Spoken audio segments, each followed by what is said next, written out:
하나님 말씀 보겠습니다. 민수기 22장 15절부터 보겠습니다. 민수기 22장 15절 232페이지입니다. 15절부터 35절까지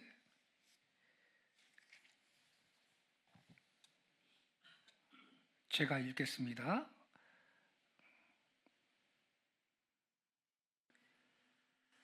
발락이 다시 그들보다 더 높은 고관들을 더 많이 보내매 그들이 발람에게로 나아가서 그에게 이르되 십볼의 아들 발락의 말씀에 청하건대 아무 곳에도 거리끼지 말고 내게로 오라.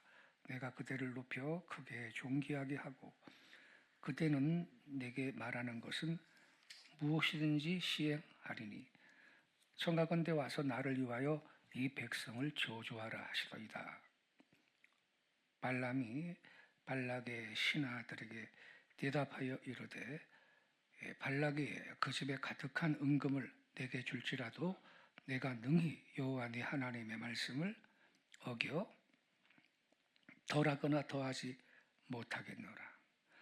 그런즉 이제 너희도 이 밤에 여기서 유숙하라. 여호와께서 내게 무슨 말씀을 더하실는지 알아보리라.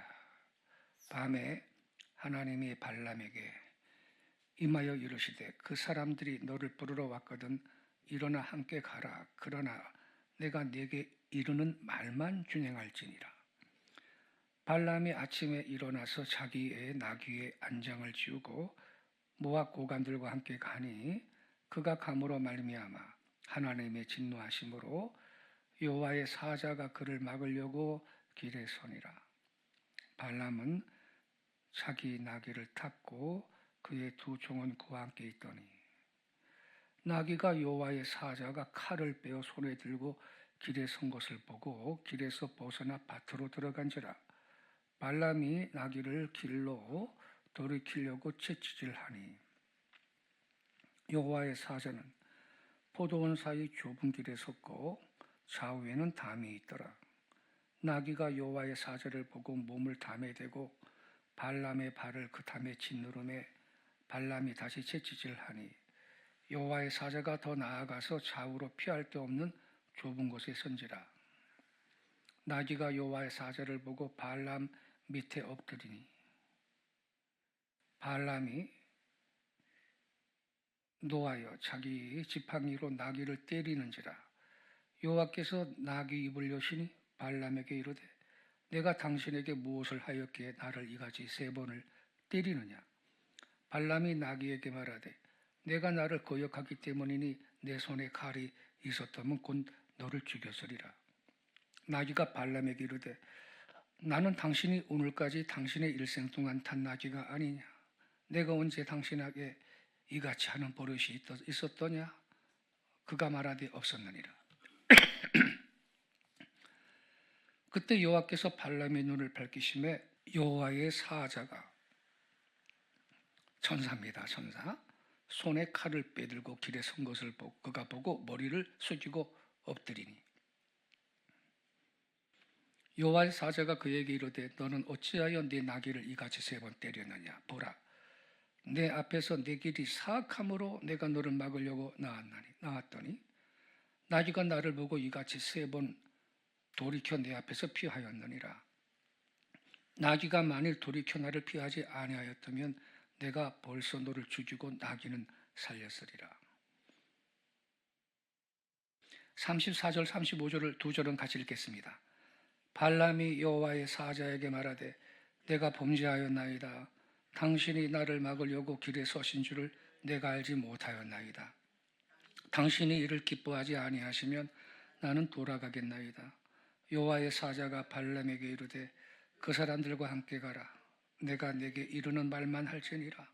발람이 발락의 고관들과 함께 가니라. 아멘. 지금 우리가요 15절부터 읽었습니다만 사실은 그 앞에 1절부터 읽어야 되는데 시간 관계상 15절부터 읽었습니다. 본문에 보면요, 하나님께서 점술가고 선지자였던 발람한테 발락에게 가라고 허락을 해 주십니다. 우리가 앞에 그 말씀을 읽지 않았는데 거기에 보면 이 발락이라는 사람이 발람을 초대해 가지고 이스라엘 백성을 저주를 해달라고 부탁을 해요. 저주를 해달라고. 근데 하나님이 못하게 했거든요. 그러니까 더 많은 뇌물과 보물 이런 것들을 챙겨가지고 고관들을 통해서 이 발람한테 또 이 발락이라는 사람이 보내가지고 초대를 하는 거예요. 와서 저 이스라엘 백성을 저주를 좀 해달라고 또 초대를 한 거예요. 처음에는 하나님이 못 가게 했죠. 그래서 두 번째로 더 많은 이 보물을 챙겨가지고 고관들한테 보낸 거거든요. 꼭 와서 이스라엘 백성을 저주해달라고. 근데 이번에는 하나님이 갈 걸 허락을 해주셨어요.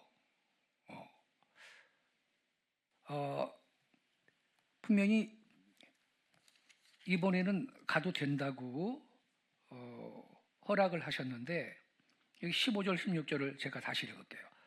발락이 다시 그들보다 더 높은 고관들을 더 많이 보내매 그들이 발람에게로 나아가서 그에게 이르되 십볼의 아들 발락의 말씀에 청하건대 아무 곳에도 거리끼지 말고 내게로 오라. 그러면서 초대를 하죠. 예. 근데 20절에 보면요. 밤에 하나님이 발람에게 임하여 이르시되 그 사람들이 너를 부르러 왔거든 일어나 함께 가라. 이렇게 갈 걸 허락을 해주셨거든요. 그래놓고 여호와의 사자 천사를 보내가지고 이 발람을 왜 죽이려고 합니까? 허락을 해놓고. 이 겉으로 보면 모순 같지 않습니까? 처음에는 가지 말라 하셨다가 나중에는 가도 된다 그랬다가 그런데도 길에서는 천사를 보내가지고 막았단 말입니다. 그래서 이게 언뜻 보면 이 모순 같지만 여러분 이 말씀의 핵심 교훈을 우리가 잘 파악을 해야 돼요. 그게 뭐냐? 발람이 왜 가려고 했는가? 여기에 요점이 있는 겁니다. 이야기의 흐름을 보면요. 이 모압 왕 발락이 이스라엘 백성을 저주를 해달라고 점술가였고 선지자였던 발람을 초대를 합니다. 근데 하나님이 처음에는 분명히 그들과 함께 가지 마라. 이 백성은 복을 받은 자들이다. 이렇게 말씀을 하셨습니다. 그런데 이 모압 왕 발락이 더 높은 보상과 명예를 약속하면서 다시 고관들을 보내었습니다. 그러자 발람이 하나님께 또 묻습니다. 가도 될까요? 여러분, 이거 사실은 물을 필요가 없어요. 아니, 이스라엘 백성 복받은 자라고 너는 가지 마. 처음에 그랬거든요. 저주하기 위해서 그들을 따라가지 마. 처음에 말씀하셨는데 또 뭐 더 많은 명예를 보상을 약속하면서 고관들을 보내가지고 또 초대를 했다면 하나님 앞에 또 물어봐야 됩니까? 그럴 필요 없어요.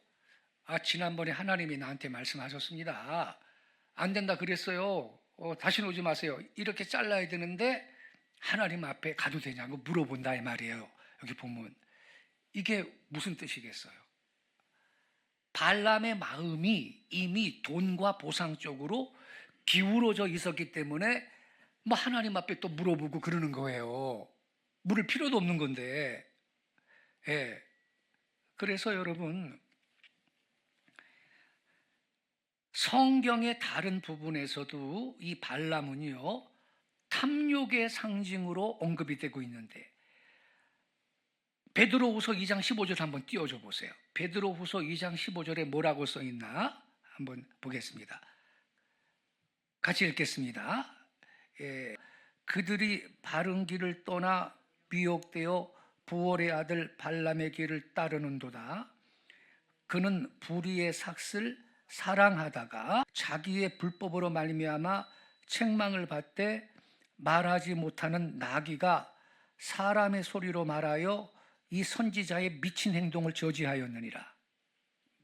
나귀가 사람의 소리로 말해서 이 선지자의 미친 행동을 저지하였느니라.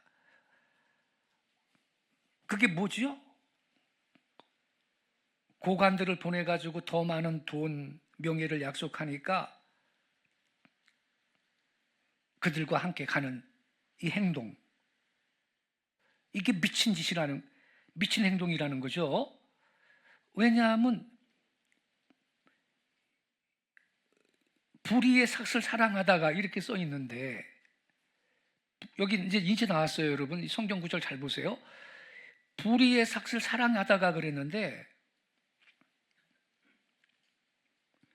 아니 남을 저주하고 더군다나 하나님이 축복을 하신 이스라엘 백성을, 하나님 백성을 저주하고 그 대가로 돈을 갖다가 받고 싶어하는 마음이 이게 얼마나 미친 행동입니까, 여러분? 이렇게 이 베드로후서 2장 15절 16절을 보더라도요, 발람이 이 돈에 마음이 이미 기울었기 때문에 하나님 앞에 가도 됩니까? 이렇게 물어본 거죠. 근데 하나님이 이번에는 그럼 왜 가라 그럽니까? 허락했어요. 그래 가라 그랬거든요. 왜 가라 그랬느냐? 네가 그렇게까지 원한다면 가라, 이런 말인데요. 근데 여기 하나님이 분명히 뭐라 그랬냐면, 그러나 내가 말하는 것만 말해야 한다, 딱 그렇게 제한적으로 허락을 하신 거예요. 그러니까 여러분, 우리 하나님께서는 발람의 탐욕, 이 욕망 자체를 승인한 게 아니고요, 그의 마음의 상태를 드러내고 시험 속에서 지금 이 발람을 다루고 있는 거예요. 그럼 천사는 왜 막았는가? 본문 자체의 이유가 나옵니다. 32절에 이렇게 써 있어요. 내 길이 내 앞에서 패역함이라. 그래서 여러분, 문제는 가는 행동 자체보다는요, 이 발람의 동기, 탐욕, 하나님의 뜻을 거슬리려는 이 내적인 태도에 있는 겁니다. 그래서 천사가 칼을 들고 딱 앞을 가로막고 있었는데, 발람아, 내가 내 말을 거역하려고 한다면 너는 죽을 수도 있다, 이렇게 경고하면서 등장을 하는 것입니다. 근데 여기에서 참 재미있는 것은요, 영적인 통찰력을 갖고 있는 선지자 발람은 천사를 못 봐. 근데 나귀는 봤다는 거죠. 나귀가 깜짝 놀래가지고 천사가 칼을 들고서는 서 있으니까 이 나귀는 보고 이제 버티는 거예요, 안 가려고. 그러니까 이놈의 나귀야 왜 안 가? 그러면서 발람이 3번이나 때렸단 말이죠. 그러니까 하나님께서 나귀의 입을 열어가지고 말을 하게 했어요. 28절에 보니까 여호와께서 나귀 입을 여시니 발람에게 이르되 내가 당신에게 뭘 하였기에 나를 이같이 3번 때리느냐? 발람이 나귀에게 말하되 내가 나를 거역하기 때문이니 내 손에 칼이 있었다면 곧 너를 죽였으리라. 30절 나귀가 발람에게 이르되 나는 당신이 오늘까지 당신의 일생 동안 탄 나귀가 아니더냐? 내가 언제 당신한테 이같이 하는 버릇이 있었더냐? 그가 말하되 없었느니라. 31절. 그때 여호와께서 발람의 눈을 밝히시며 여호와의 사자가, 이 천사야 천사, 손에 칼을 들고 길에 선 것을 보고 그가 머리를 숙이고 엎드리니 여호와의 사자가 그에게 이르되 너는 어찌하여 네 나귀를 이같이 3번 때렸느냐? 보라, 내 앞에서 내 길이 사악함으로 내가 너를 막으려고 나왔나니. 자, 보세요 여러분. 세상의 영적인 통찰력을 갖고 있는 선지자라고 하는 발람은 천사를 못 보고 짐승인 나귀를 봤다? 이 장면은요, 발람의 영적인 상태를 풍자적으로 보여주는 장면입니다. 우리 한국 사람은 욕설 가운데 이런 욕이 있죠. 개만도 못하는 거예요. 개만도 못하는 놈. 이 발람은 나귀만도 못한 놈이 된 거예요 지금. 예. 우리 한국말 가운데 개망신이라는 게 있죠. 나귀망신이요, 나귀망신. 세상에 사람이 말이죠, 짐승한테 내가 당신한테 언제 이렇게 하는 버릇이 있었습니까? 야, 이런 소리를 다 듣고 말이에요. 그리고 나귀는 천사를 봤는데 이게 사람이, 더군다나 선지자라는 이 발람이 그 천사를 못 봤다. 발람의 영적인 수준, 영적 상태를 풍자적으로 보여주고 있는 건데, 오늘날에도요 여러분, 이 발람처럼 세속적인 욕망과 욕심이 마음에 이렇게 차 있는 사람은요 신령한 것을 못 보게 돼 있습니다. 이게 여러분 공식과 같은 거예요.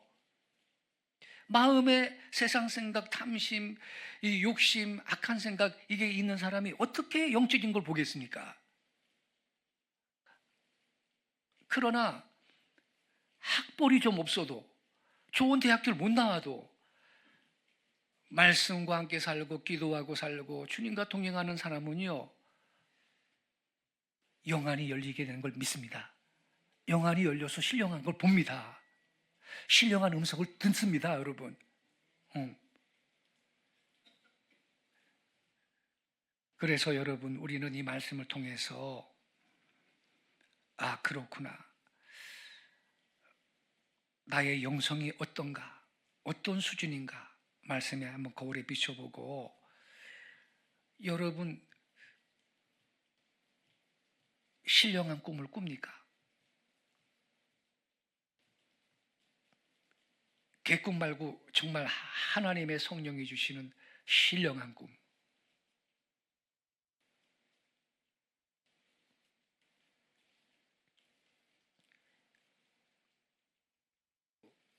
발람과 같이 탐심으로 가득 차 있고 세속적인 생각으로 차 있는 사람이 어떻게 요셉과 같이 신령한 꿈을 꾸겠습니까?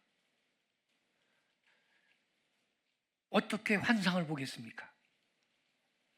그래서 우리는 이 말씀을 통해서 주여 저로 하여금 영성의 사람이 되게 하소서, 말씀을 묵상하고 규칙적으로 기도하고 성령님과 동행함으로 영안이 열려 신령한 음성을 듣고 신령한 것을 보고 꿈과 환상을 보고 하나님의 뜻을 성취하는 그러한 종으로 살게 해주옵소서. 결단하시는 복된 시간 되시기를 축원합니다. 기도하겠습니다.